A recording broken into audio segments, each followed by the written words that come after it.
हाँ बच्चों, कैसे हो? नमस्ते नमस्ते नमस्ते। तो आज हमारा जो टॉपिक था राजस्थान की प्राचीन सभ्यता वो पढ़ रहे थे हम, जिसमें हमने बात कर ली। कालीबंगा अपना कंप्लीट हो गया और बेराट अपना कंप्लीट हो गया। हम जो बात कर रहे थे आहट सभ्यता की, और उसके बारे में हमने कुछ पढ़ा था। आहट सभ्यता ये पढ़ रहे थे हम, आहट सभ्यता पढ़ रहे थे। और आहट सभ्यता के बारे में मैंने आपको ये बता दिया था कि आहट कहाँ है? उदयपुर में है। आहट कहाँ है? उदयपुर में, राजस्थान के अंदर दक्षिण पश्चिम भाग में एक सभ्यता विकसित हुई, आहट सभ्यता। इसको बनास संस्कृति कहते हैं, बनास सभ्यता कहते हैं, क्योंकि बनास नदी के तंत्र में विकसित हुई थी। और इस आहट को शिलालेखों में ताम्रवती नगरी कहते हैं। 11वीं 12वीं शताब्दी में इसका नाम आगाटपुर आहार दुर्ग था। ये चीजें हमारी कंप्लीट हो गई है। तो इससे आगे हम पढ़ते हैं, इसके बारे में कुछ जानकारी जो बच गई थी। मैंने आपको बताया था कि हमारा हर टॉपिक क्रम से होगा।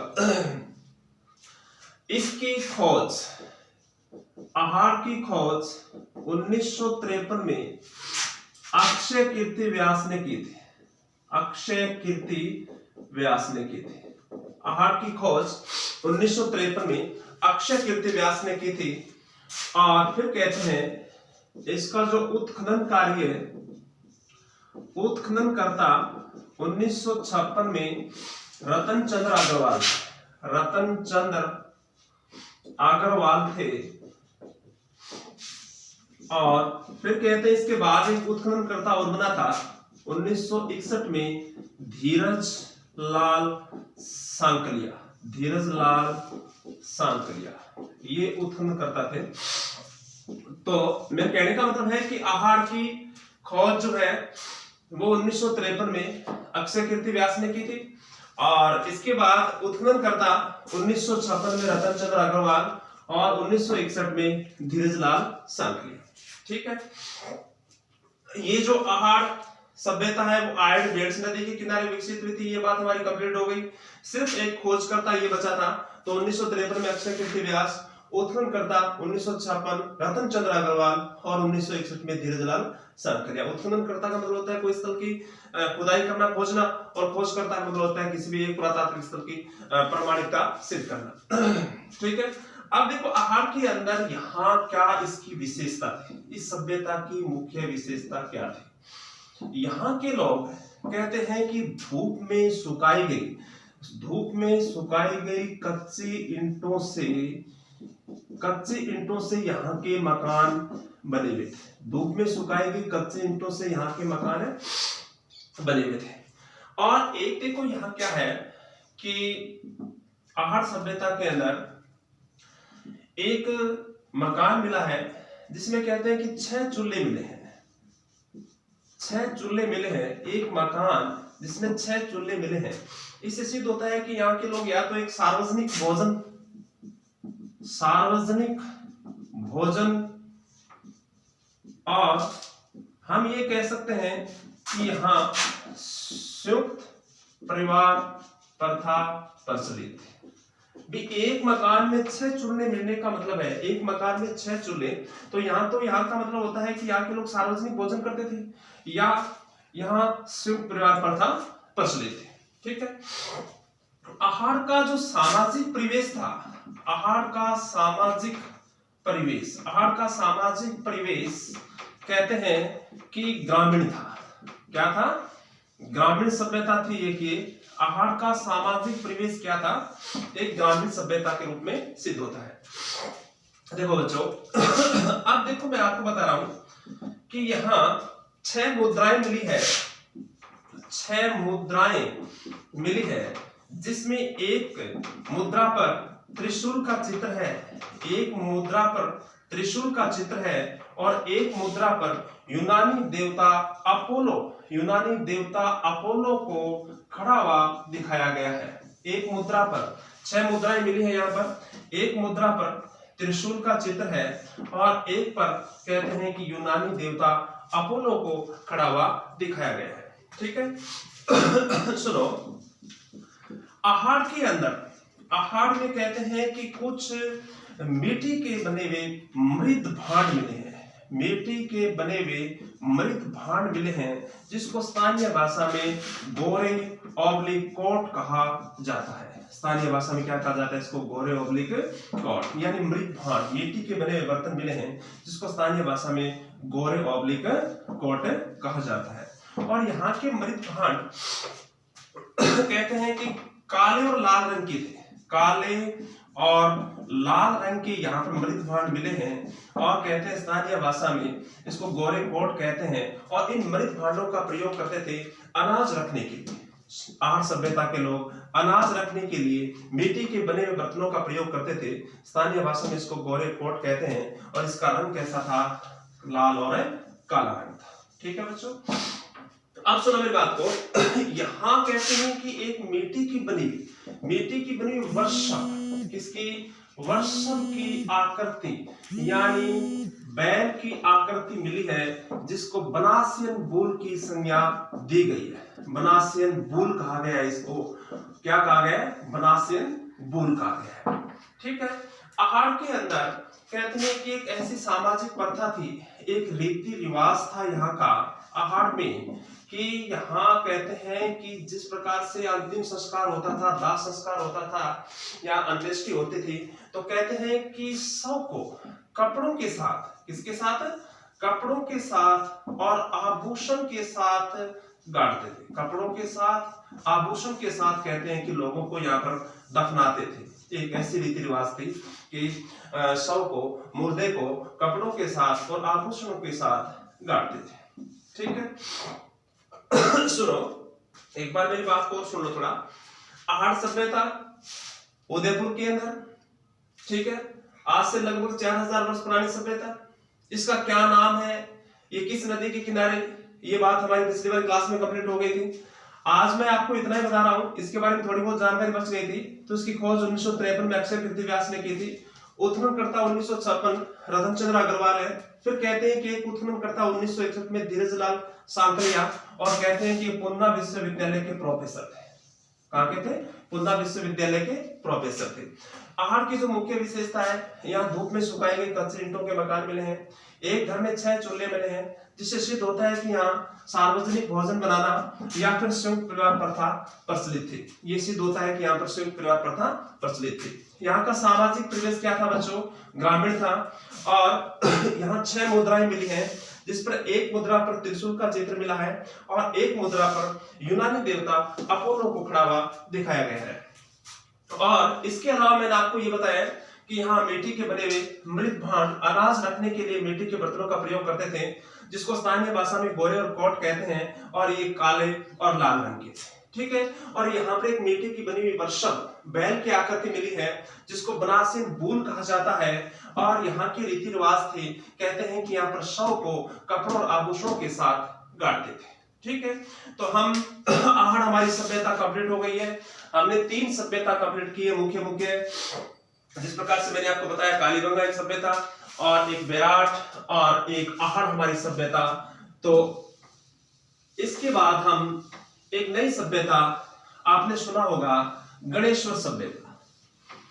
अब पढ़ेंगे गणेश्वर सभ्यता। देखो बच्चों, अगला हमारा पॉइंट है गणेश्वर सभ्यता। तो गणेश्वर सभ्यता आपने वैसे पढ़ा होगा, सुना होगा, बहुत सारे प्रश्न आते हैं गणेश्वर सभ्यता के। गणेश्वर सभ्यता कौन सी सभ्यता है? गणेश्वर सभ्यता। गणेश्वर सभ्यता की जानकारी रखो। गणेश्वर सभ्यता के बारे में कितना नॉलेज रखते हैं आप? गणेश्वर सभ्यता के बारे में सुना है आपने कभी गणेश्वर सभ्यता? नहीं सुना है? अच्छा सुनो भाई, गणेश्वर सभ्यता, सबसे पहले सभ्यता के बारे में मैंने आपको रोज ही आपको बताता रहता हूँ, हर क्लास के अंदर मैंने बताया है कि सभ्यता का पहला प्रश्न क्या होता है, उसकी लोकेशन का होता है। तो सबसे पहले आपको ये पता होना चाहिए गणेश्वर है कहाँ। गणेश्वर कहाँ है? सीकर जिले में। कहाँ है? सीकर जिले में। गणेश्वर कहाँ है? सीकर जिले। अच्छा, सीकर में ही कहते हैं कौन सी तहसील में है? नीम का थाना तहसील में। कौन सी तहसील में है? नीम का थाना तहसील में। ठीक है, नीम का थाना तहसील में भी कौन से गांव में है? रेवासा गांव। कौन सा गांव है? रेवासा गांव। ठीक है, रेवासा गांव में, नीम का थाना तहसील सीकर में और खंडेला की पहाड़ियों में, कहा खंडेला की पहाड़ियों में, कहा जो खंडेला की पहाड़ियों में कहते हैं इस सभ्यता के अवशेष मिले हैं। कौन सी सभ्यता के अवशेष मिले हैं? गणेश्वर के अवशेष मिले हैं। अब कहते हैं कि गणेश्वर, सीकर, नीम का थाना तहसील, रेवासा गांव, खंडेला की पहाड़ी। ठीक है, अब ये जो खंडेला की पहाड़ियां, आपको पता है कि ये अरावली की पहाड़ियां हैं। कौन सी पहाड़ियां हैं? अरावली की पहाड़ियां। अच्छा, अरावली की पहाड़ियों को सीकर जिले में कहते हैं हर्ष की पहाड़ियां। क्या कहते हैं इनको? हर्ष की पहाड़ियां कहते हैं। अच्छा, इनको हर्ष की पहाड़ियां क्यों कहते हैं? अरावली की पहाड़ियों को सीकर जिले में, उत्तरी अरावली की पहाड़ियों को हर्ष की पहाड़ियां क्यों कहते हैं? क्योंकि, ध्यान से सुनो, क्योंकि हर्षनाथ का मंदिर है यहाँ पर। क्या है? हर्षनाथ का मंदिर है। और हर्षनाथ क्या थे? चौहानों के इष्ट देवता थे। हर्षनाथ क्या थे? चौहानों के इष्ट देव। आपने नहीं सुना है हर्ष और जीर्ण? हर्ष जीर्ण का भाई। ठीक है, और कहते हैं कि किसी बात को लेकर जीर्ण घर से नाराज होकर चली गई थी अरावली की पहाड़ियों में, और वहां कहते हैं कि वो तपस्या करने लग गई थी। हर्ष ने उसे बहुत मनाया लेकिन घर नहीं आई वो, और कहते हैं कि हर्ष भी अपनी बहन के साथ वहीं तपस्या करने लगे। तो जीर्ण तो हो गए एक लोक देवी, और हर्ष हो गया एक लोक देवता के रूप में प्रसिद्ध। तो इसलिए उत्तरी अरावली की पहाड़ियों को, सीकर जिले में अरावली की पहाड़ियों को क्या कहते हैं? हर्ष की पहाड़ियां कहते हैं। यहाँ हमारी गणेश्वर सभ्यता के अवशेष मिले थे। ठीक है, अब देखो गणेश्वर सभ्यता, दूसरी बात जो सभ्यता की होती है, ये लोकेशन की बात कंप्लीट होगी। दूसरी जो बात होती है कि सभ्यता हमेशा नदियों किनारे, मैंने आपको बताया। तो यहाँ कहते हैं कि एक नदी एक जो नदी है वो कौन सी नदी है? कांतली नदी। कौन सी नदी के किनारे विकसित हुई थी? ये कांतली नदी के किनारे विकसित हुई थी। तो हमारी गणेश्वर सभ्यता सीकर जिले में, नीम का थाना तहसील में, रेवासा गांव में, और कौन सी नदी के किनारे विकसित हुई थी? कांतली नदी के किनारे विकसित हुई थी। और कांतली नदी कहते हैं एक आंतरिक जल प्रवाह की नदी है। आंतरिक जल प्रवाह की नदी है। जिस प्रकार से गंगा नदी है आंतरिक जल प्रवाह की, राजस्थान की सबसे बड़ी नदी मानी जाती है, उसी प्रकार से कांतली भी एक आंतरिक जल प्रवाह की नदी है। और आंतरिक जल प्रवाह की नदियां वो होती है जो अपना पानी कुछ समय तक, वो कुछ दूरी पर ले जाती है, अपने आप वो विलुप्त और समाप्त हो जाती है। तो कांतली नदी के किनारे विकसित ये सभ्यता थी। ठीक है, अब गणेश्वर की खोज, गणेश्वर की खोजकर्ता की अगर बात करूं तो इनकी खोज 1972 में रतन चंद्र अग्रवाल ने, किसने की है? रतन चंद्र अग्रवाल ने गणेश्वर सभ्यता की खोज की थी। और इनके जो उत्खननकर्ता है, उत्खननकर्ता 1977 में, एक तो रतन चंद्र अग्रवाल खुद थे, रतन चंद्र अग्रवाल, और इनके साथ कहते हैं एक आदमी और था जिसका नाम था विजय कुमार। क्या नाम था? विजय कुमार। ठीक है, तो विजय कुमार और रतन चंद्र अग्रवाल ने उत्खनन किया था 1977 में, और इसकी खोज 1972 में रतन चंद्र अग्रवाल ने की थी। किस सभ्यता की खोज है? गणेश्वर सभ्यता की खोज। ठीक है, अच्छा, अब गणेश्वर सभ्यता की मुख्य विशेषता यहाँ पर क्या मिला, क्या नहीं मिला, किस लिए ये प्रसिद्ध है, इनका जो प्रश्न जो आता है कंपटीशन के अंदर, मुख्य जो प्रश्न जो होता है इनका यही होता है कि गणेश्वर सभ्यता ताम्र सभ्यताओं की जननी है। ताम्र सभ्यताओं की जननी कहते हैं। ताम्र सभ्यताओं की जननी किसको कहते हैं? गणेश्वर को कहते हैं। और कहते हैं गणेश्वर को पुरातत्व का, गणेश्वर को पुरातत्व का पुष्कर कहा जाता है। गणेश्वर को क्या कहा जाता है? पुरातत्व का पुष्कर कहा जाता है, और ताम्र सभ्यताओं की जननी। अब देखो बच्चों, ताम्रवती नगरी, यहाँ पर दो प्रकार के प्रश्न बनते हैं, विद्यार्थी कई बार कंफ्यूजन हो जाते हैं, प्रश्न गलत कर देते हैं। ताम्रवती नगरी होगा आहार, ताम्रवती नगरी क्या होगा? आहार होगा। और ताम्र सभ्यताओं की जननी कौन सा होगा? गणेश्वर सभ्यता। ताम्र सभ्यताओं की जननी क्या है? गणेश्वर। और ताम्रवती नगरी, ताम्रवती नगरी, ये जो मैंने आपको अभी हमने पिछली सभ्यता पढ़ी है वो क्या है? आहार है। तो आहार क्या है? ताम्रवती नगरी है। और ताम्र सभ्यताओं की जननी किसको कहते हैं? गणेश्वर को कहते हैं। पुरातत्व का पुष्कर किसको कहते हैं? गणेश्वर सभ्यता को कहते हैं। अच्छा, गणेश्वर सभ्यता कहती है कि एकमात्र ऐसी सभ्यता जहां पर पत्थर के बांध मिले हैं। क्या मिले? पत्थर के बांध। पत्थर के बांध कहां मिले हैं? गणेश्वर के अंदर। पत्थर के बांध कहां मिले हैं? गणेश्वर के अंदर। और कहते हैं कि यहां पर मछली पकड़ने के कांटे मिले हैं। यहां पर मछली पकड़ने के कांटे, मछली पकड़ने के कांटे यहां पर मिले हैं। इसका मतलब यहाँ के लोग मछली पकड़ते थे, इसका मतलब है कि यहाँ के लोग मांसाहारी थे। और इस मछली पकड़ने के कांटे, इनकी जो आकृति है उस आकृति को कहते हैं दोहरी। क्या कहते हैं? दोहरी पेचदार सिरा वाली आकृति। दोहरी पेचदार सिरा वाली आकृति किसको कहते हैं? मछली पकड़ने के कांटे हैं उनको कहते हैं दोहरी पेचदार सिरा वाली आकृति कहते हैं। ठीक है, तो हमारा गणेश्वर सभ्यता है। एक बार ध्यान से और सुन लो विद्यार्थियों कि गणेश्वर सभ्यता सबसे पहले लोकेशन का पसंद कहाँ है? सीकर। सीकर में कहाँ है? नीम का थाना तहसील में। नीम का थाना तहसील में कौन से गांव में? रेवासा। और रेवासा गांव में कौन सी पहाड़ियों में इसके अवशेष मिले? खंडेला की पहाड़ियों में। फिर मैंने आपको बताया है कि गणेश्वर की जो पहाड़, गणेश्वर सभ्यता है वो सीकर जिले में है। और सीकर के अंदर अरावली की पहाड़ियों को क्या कहते हैं? हर्ष की पहाड़ियां कहते हैं। सीकर जिले में अरावली की पहाड़ियों क्या कहते हैं? हर्ष की पहाड़ियां कहते हैं, क्योंकि यहाँ पर हर्षनाथ का मंदिर स्थित है। फिर मैंने आपको बताया है कि गणेश्वर की खोज 1972 में रतन चंद्र अग्रवाल ने की थी। और उत्खननकर्ता 1977 से रतन चंद्र अग्रवाल और विजय कुमार दोनों हैं। और फिर मैंने आपको बताया गणेश्वर के बारे में जहां पर प्रश्न बनते हैं खास, एक तो इसको ताम्र सभ्यताओं की जननी कहते हैं, पुरातत्व कैसे पुष्कर कहते हैं, यहाँ पर पत्थर के बांध मिले हैं, मछली पकड़ने के यहाँ पर कांटे मिले हैं। और मछली पकड़ने के कांटों को क्या कहते हैं? दोहरी पेचदार सिरा वाली ताम्र।